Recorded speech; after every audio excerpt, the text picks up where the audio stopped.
Olá a todos, bem-vindos a mais uma aula de Direito do Ambiente e hoje toda ela destinada, alusiva à evolução histórica do Instituto de Avaliação de Impacto Ambiental no ordenamento jurídico moçambicano. Recordar que esta ferramenta é uma ferramenta de precaução de impactos, atividades que pela sua natureza, localização ou dimensão possam causar consequências irreversíveis, significativas no ambiente e também na saúde pública. Esta ferramenta nasceu no direito norte-americano e veio a inspirar a Declaração do Rio, emanada na histórica Conferência das Nações Unidas sobre Ambiente e Desenvolvimento, realizada na cidade do Rio de Janeiro em 1992. É importante que depois desta conferência, os diversos países que estiveram presentes, iniciaram nos respectivos ordenamentos jurídicos a elaboração de leis ambientais, ou no caso de leis da legislação já existir, da lei base já existir, portanto incluindo a ferramenta da avaliação de impacto ambiental no respectivo direito. Moçambique não foi uma exceção e a Lei do Ambiente introduziu no capítulo 5º os instrumentos de prevenção ambiental, que devemos interpretar como instrumentos de precaução ambiental, incluindo o licenciamento ambiental e a avaliação de impacto ambiental nos artigos 15 e 16 respectivamente. O nosso país, em termos de historial, já teve 3 regulamentos sobre o processo de avaliação de impacto ambiental, sendo que o primeiro regulamento foi aprovado pelo Decreto 76/98 de 29 de dezembro, o segundo foi aprovado pelo Decreto 45/2004 de 29 de setembro e o terceiro, mais recentemente, pelo Decreto 54/2015 de 31 de dezembro. Portanto, temos já um historial muito rico, uma experiência bastante acumulada em matéria de procedimento administrativo de avaliação de impacto ambiental. Vamos aos aspectos centrais de cada um destes regulamentos para compreenderem a evolução e o ponto em que nos encontramos hoje sob a alçada, sob a vigência do terceiro regulamento sobre o processo de avaliação de impacto ambiental. O primeiro regulamento, aprovado logo a seguir à Lei do Ambiente, um ano depois.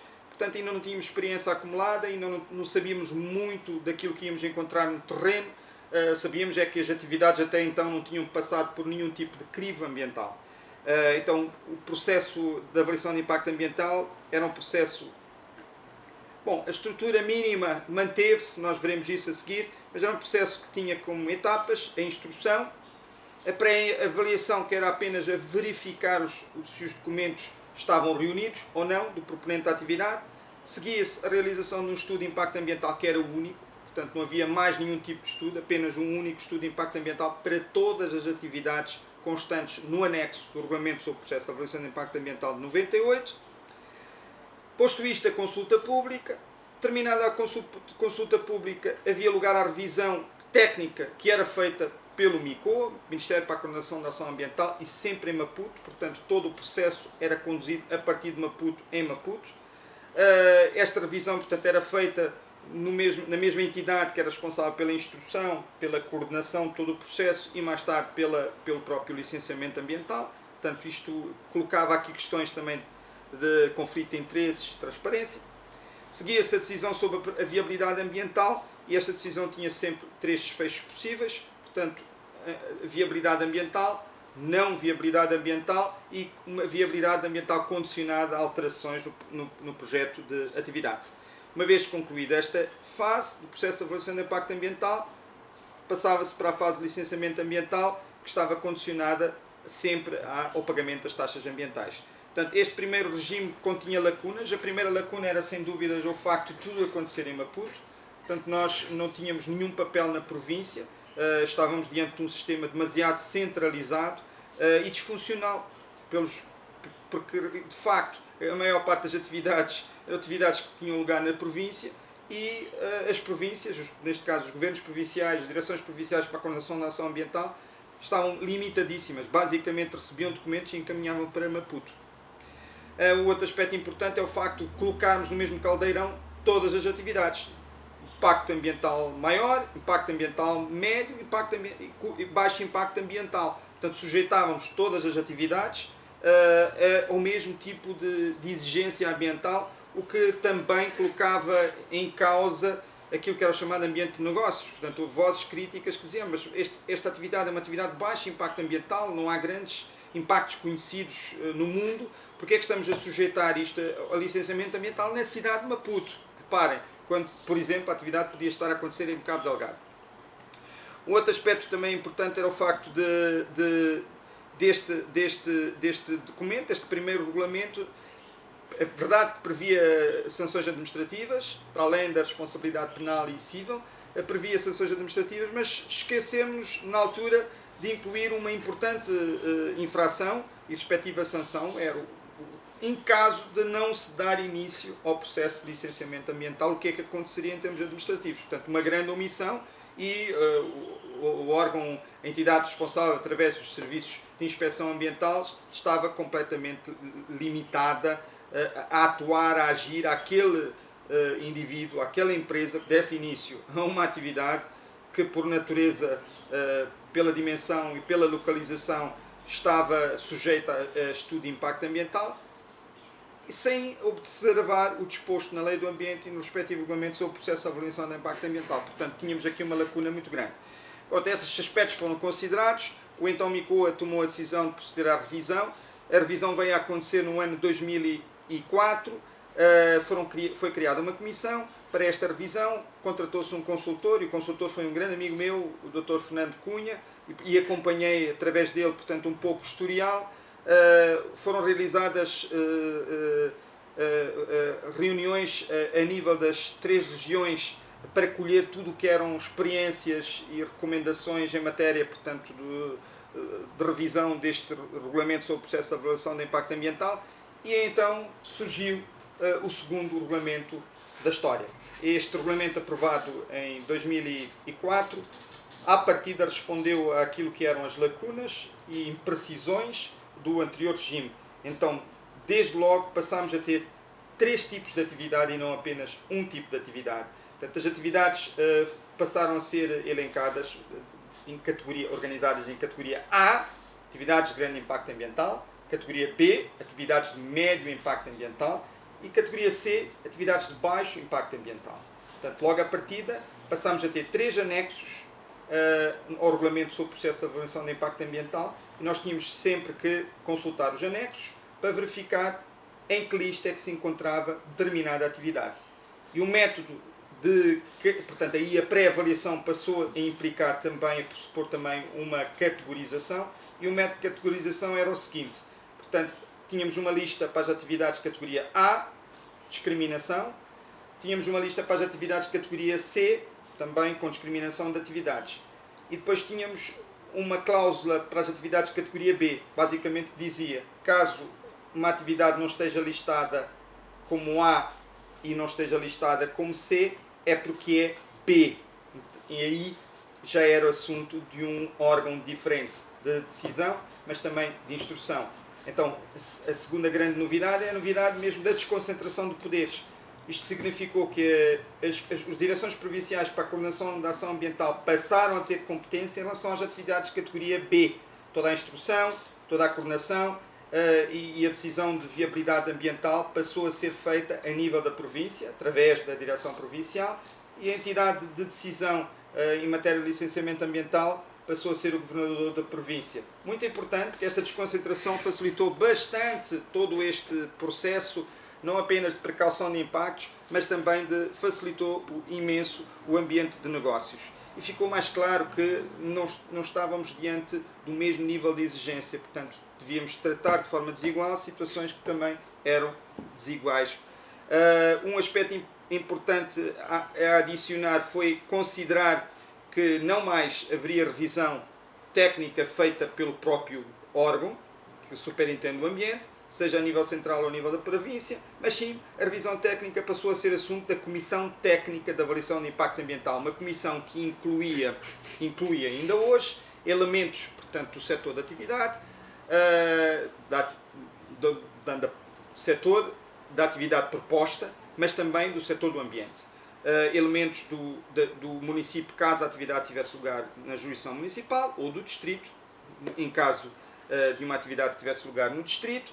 Também pessoas que poderiam ser convidadas a integrar esta comissão em função daquilo que é o know-how, o conhecimento e a experiência. Portanto, estamos a falar de docentes, investigadores, portanto, puderam também passar a fazer parte destas comissões, e isso criou muito mais isenção, muito mais prevenção de situações de conflito de interesses, muito mais transparência, todo este processo. Portanto, outro aspecto também importante foi o fortalecimento de toda a participação pública. Portanto, isto veio a acontecer. Há uma evolução clara naquilo que são os conteúdos da participação pública de 98 para 2004, uma preocupação de maior envolvimento das partes interessadas, portanto, mais democratização de todo o processo de avaliação de impacto ambiental. Finalmente, também o sancionamento. Então, em matéria de sancionamento, nós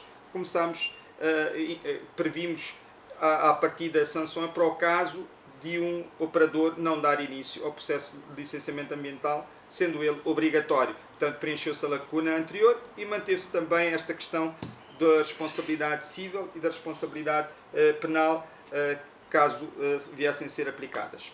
Chegámos então ao terceiro regulamento sobre o processo de avaliação de impacto ambiental, aprovado em 2015. Era para ser uma pequena revisão, uma revisão pontual. Recordo-me disso porque estava na altura a entrar para o setor. E de revisão pontual passámos por uma revisão mais profunda. Não foi uma revisão que tivesse mexido na estrutura ou na essência, portanto, do regime anterior. Portanto, o regime anterior manteve-se quase na íntegra. O que se fez foi melhorar qualitativamente. Portanto, à partida, o salto em relação a 2004 foi um salto qualitativo e não tanto quantitativo como aconteceu de 98 para 2004. E aqui no novo regime, a primeira grande novidade foi a previsão de uma quarta categoria. Portanto, já não estamos só diante de 3 categorias de atividade, mas também uma quarta. E a quarta é o A+, ficou conhecida como atividades de categoria A+, respeitando ações que pela sua complexidade, localização ou irreversibilidade e magnitude de impactos devessem estar sujeitas a um nível mais elevado de vigilância ambiental e social, bem como um envolvimento de especialistas. Portanto, passámos a ter também um regime reforçado de precaução para aquilo que são hoje os megaprojetos, portanto, projetos que à partida produzem grandes impactos ambientais, impactos significativos têm que ser considerados e todo este cuidado deve ser reforçado. Bom, além do A+, tivemos também uma previsão importante de questões fatais. Portanto, o novo regime traz-nos aqueles casos que, uma vez preenchidos, não se fazem com que nem sequer se inicie o processo de avaliação de impacto ambiental. Portanto, não há continuidade. Estamos diante de uma atividade que constitui questão fatal, portanto, morta à nascença de qualquer processo de avaliação de impacto ambiental e licenciamento ambiental. O exemplo mais emblemático, é logo o primeiro, é uma proposta de atividade que vai acontecer numa área de proteção total, como é o caso de um parque nacional. Portanto, não há como, a não ser que o proponente da atividade seja o próprio parque, a administração do parque, e venha-se a considerar a mais-valia ambiental deste mesmo projeto de atividade. Outra questão muito importante tem a ver com a área de influência direta e indireta dos próprios projetos. Portanto, até então, a área de influência indireta não era considerada e, consequentemente, os impactos ambientais indiretos não eram tão considerados ou sequer considerados. A preocupação era com aquilo que ia acontecer no local de implantação da atividade e não com o que viria a acontecer em impactos em escala, muitas vezes, na área sob influência indireta. Então, este regulamento traz-nos uma abordagem de impactos ambientais indiretos e nós podemos pensar, por exemplo, no exemplo da construção de uma estrada, que implica não apenas o impacto na biodiversidade, onde a estrada vai atravessar, ou nas bermas, nas laterais, portanto, impacto no solo, eventualmente o impacto no curso d'água, mas reparem, construir uma estrada significa também aumentar a acessibilidade a áreas até então de acesso bastante difícil e complexo. Portanto, e aí nós podemos ter uma expansão urbana a acontecer ou uma corrida para o corte da floresta e, portanto, e temos os impactos ambientais indiretos. Portanto, o novo regime prevê uma abordagem muito forte de impactos ambientais indiretos que devem fazer parte hoje do nosso menu de intervenção. Também temos aqui uma grande novidade, que é a novidade do contrabalanço de biodiversidades, que advoga a ideia de nenhuma perda líquida. Portanto, o projeto de atividade, especialmente isto coloca-se muito nos casos de A+, não pode significar perda líquida de biodiversidade. Portanto, à partida, nós já sabemos que vai haver, sem dúvida, impactos, é irreversível que não haja esses impactos. Portanto, o que tem que acontecer é que o proponente da atividade está obrigado a contrabalançar o impacto na biodiversidade através, portanto, desde logo da elaboração de um plano de contrabalanço da biodiversidade e do investimento na eliminação da perda líquida. Portanto, podem ser iniciativas num outro local para elevar a biodiversidade de forma a contrabalançar os impactos já conhecidos. Também o novo regime traz-nos uma abordagem forte em matéria de mudanças climáticas e género, portanto aspectos que passam a fazer parte da gíria da avaliação de impacto ambiental e já não mais como até então vinha acontecendo. Também temos uma grande novidade em matéria de licenciamento ambiental, que passou a ser composto por 3 etapas. Portanto, em vez de falarmos apenas de uma única licença ambiental, hoje falamos de 3 licenças ambientais diferentes. A primeira licença ambiental é a provisória e ela acontece após a aprovação do EPDA, portanto, Estudo de Pré-Viabilidade Ambiental. Este estudo de pré-viabilidade ambiental, atenção, faltou fazer essa menção, é um estudo adicional. Portanto, ele acontece em relação às atividades de categoria A e A+, desde 2004. No que diz respeito à A e desde 2015 no que respeita à A+. Portanto, é o primeiro estudo que é elaborado, depois é que se segue o estudo de impacto ambiental. No caso das atividades de categoria B, há apenas o estudo ambiental simplificado. Pronto, então, a seguir ao EPDA, licença provisória ambiental. Depois temos a licença ambiental de instalação, que acontece após a aprovação do estudo de impacto ambiental e a apresentação do plano de reassentamento, quando haja necessidade de reassentar populações. Isto também acontece para os projetos de atividade A+, e A. Finalmente, a licença ambiental de operação, que ocorre depois da vistoria e verificação do cumprimento do plano de reassentamento. Portanto, uma vez concluída esta formalidade, é que se emite a licença ambiental de operação. Portanto, passamos a ter um processo de licenciamento ambiental desdobrado em 3 etapas importantes. Isto é sempre fundamental discutir à luz da própria lei do ambiente. Em algum momento, portanto, e aqui fazemos um parênteses, numa janela que abrimos, em algum momento torna-se importante questionar até que ponto não estamos a ir também além da lei do ambiente. Não haverá necessidade de trabalhar na revisão desta lei do ambiente que não previa nenhum estudo ambiental simplificado, que não previa um estudo de pré-viabilidade ambiental, nem previa a diferenciação de atividades, como os regulamentos o vieram a fazer posteriormente.